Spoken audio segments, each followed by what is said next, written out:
C'est par amour. Suite à l'écoute d'une publication ayant pour titre La puissance cachée dans la mort et la résurrection de Jésus-Christ, je crois et je suis même sûr qu'il n'y a rien de caché dans la Bible. Relisons dans l'Évangile de Jean, au chapitre 18 et au verset 20, les paroles de Yeshua. Yeshua lui répond, « Moi, j'ai toujours parlé en public à l'univers. Moi, j'ai toujours enseigné à la synagogue et dans le sanctuaire, là où tous les Yéhoudim se réunissent. Je n'ai rien dit en secret. » Mais aussi dans la Genèse, chapitre 18 et verset 17. Yahvé Adonai a dit, « Qu'ouvrirai-je pour Abraham ce que je fais, moi ?» Certains vont me citer l'évangile de Matthieu, chapitre 10 et versets 10 à 17. Mais il y a une différence entre ce qui est caché et ce que l'on ne comprend pas. Et non, ce n'est pas la puissance cachée de la mort et de la résurrection de Yeshua, car la puissance d'Élohim est dans son amour parfait, manifesté par le sang pur de Yeshua, versé sur la croix. Ce sang si pur est répandu pour le pardon de nos fautes, de nos iniquités. C'est par l'amour puissant d'Élohim que Yeshua s'est dépouillé de ses attributs divins. C'est par amour qu'il est né de chair et de sang. C'est par amour qu'il a marché, vécu comme un simple homme. C'est par amour qu'il nous a révélé Élohim, son Père bien-aimé. C'est par amour qu'il a pleuré sur notre misère spirituelle, sur notre incrédulité, sur notre manque d'adhérence. C'est par amour qu'il a partagé le pain et le vin. C'est par amour qu'il s'est laissé arrêter, lui le juste. C'est par amour qu'il s'est laissé condamner, lui l'innocent.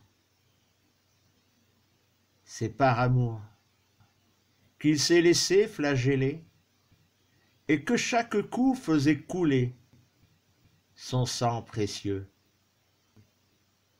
C'est par amour qu'il a accepté cette couronne d'épines plutôt qu'une couronne de gloire.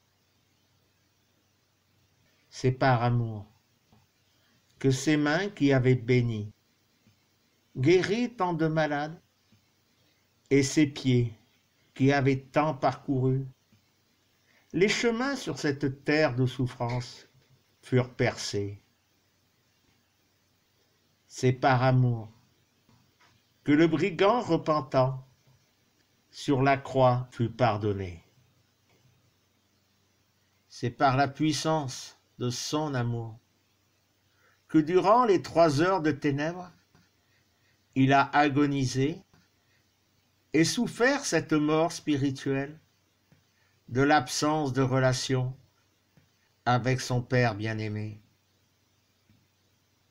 C'est par amour, c'est par la puissance de cet amour que son être divin a quitté ce corps de chair pour nous ouvrir à travers le voile déchiré du temple une route nouvelle qui nous ramène vers notre Père céleste.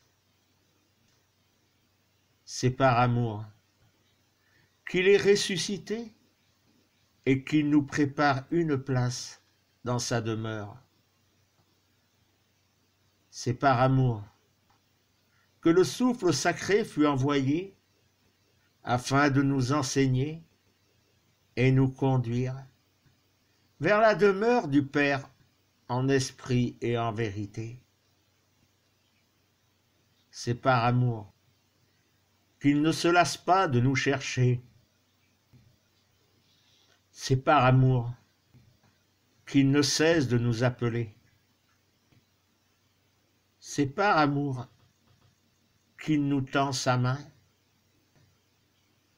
C'est par amour qu'il ne cesse de frapper à la porte de nos cœurs.